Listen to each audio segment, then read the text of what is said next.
In August, Chinese and Russian submarines carried out their first joint patrol in the Pacific, a signal, if one was needed, that the region's undersea arms race is accelerating.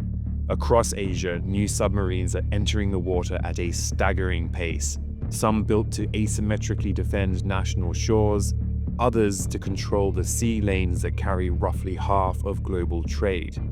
At the heart of this buildup is China. Its shipyards now possess over 230 times the shipbuilding capacity of the US, fueling one of the fastest naval expansions in modern history.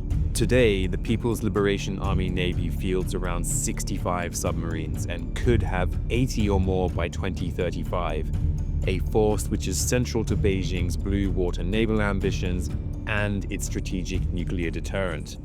But alongside its nuclear and diesel-electric subs, China is investing in cable-cutting submersibles, which it has used against Taiwan since 2019, and undersea drones, opening a new front in a much larger contest.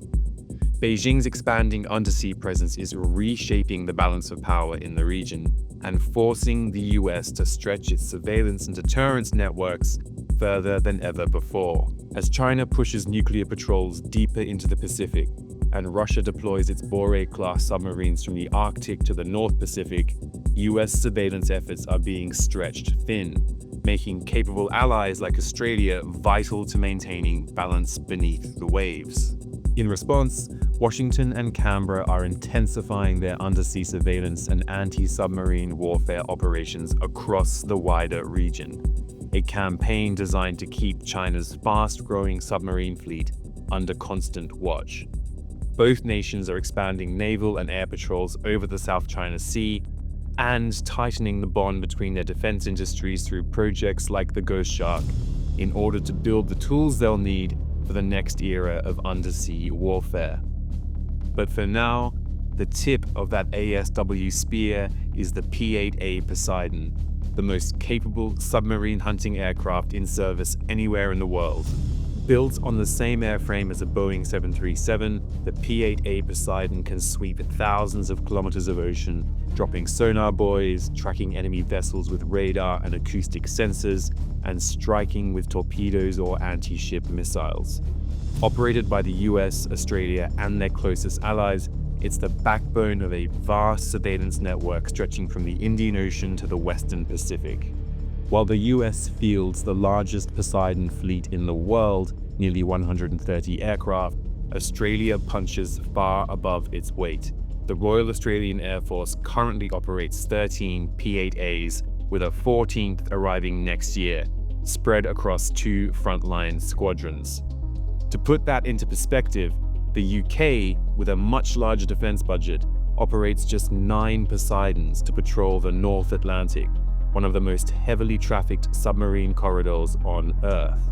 What really gives this alliance its edge, though, isn't fleet size, it's the way both countries are learning to fight as one. For the US and Australia, integration now runs deeper than technology. Instead, it's embedded in how their crews train and operate together. During Exercise Sea Dragon 2025, US and Australian P-8 crews flew together aboard the same aircraft for the first time, co-crewing high-end missions over Guam alongside Japanese, Korean, and Indian patrols. The drills tested how seamlessly Allied forces could share data and track targets in real time, proving that RAAF and US Navy Poseidon crews can now operate as a single, integrated team. But it's important to note that Australia isn't just flying alongside the US, it's leading its own operations across the region and has been for some time. Since 2021, RAAF Poseidons have regularly flown from Singapore's Paya Lebar Air Base, conducting surveillance missions deep into the South China Sea. Further north, under Operation Gateway, the Royal Australian Air Force has maintained regular maritime patrol rotations out of Malaysia's Butterworth Air Base, one of Australia's longest-running regional operations. Recent rotations have included 2 aircraft per deployment on consecutive missions, a possible sign that Canberra is stepping up its presence as regional tensions rise. Each maritime patrol flight adds pressure on Chinese submarines leaving Hainan Island, forcing them to operate under constant watch. From Longpo Naval Base, the PLA Navy's most advanced submarine facility and headquarters of the Southern Theater Command Submarine Force, China now maintains at least one Jin-class nuclear ballistic missile submarine on near-continuous patrol. Hidden within vast underground tunnels carved into the cliffs of Yalong Bay, these boats form the sea-based leg of China's nuclear triad, capable of launching JL-3 ballistic missiles that can reach the continental United States. It marks the first time Beijing has achieved a persistent at-sea deterrent, a milestone that underscores just how far the PLA Navy's nuclear submarine arm has come in command, control, and operational readiness. Australia's Defence Force is aware of these threats and is now pushing hard to boost its ASW capabilities. The country's Defence Force is completing its fleet of 4 MQ-4C Triton drones through a cooperative program with the US Navy and Northrop Grumman, giving the Royal Australian Air Force unmatched endurance in maritime surveillance.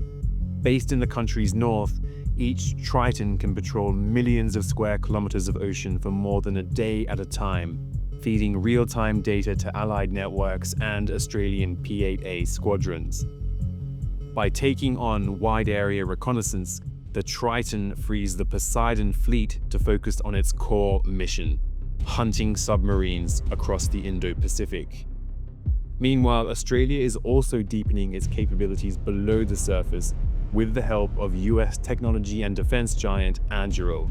In September this year, the Royal Australian Navy awarded Anduril a $1.7 billion contract to build a fleet of Ghost Shark autonomous underwater vehicles, extra-large drones designed for long-distance intelligence, surveillance, and strike missions, including anti-submarine warfare. It follows a joint funding and development initiative between the Australian government and the disruptive US defense player that has enabled the program to mature quickly. Powered by artificial intelligence, these unmanned subs will help detect and shadow foreign vessels in Australian waters and beyond, forming the undersea counterpart to the P-8 fleet.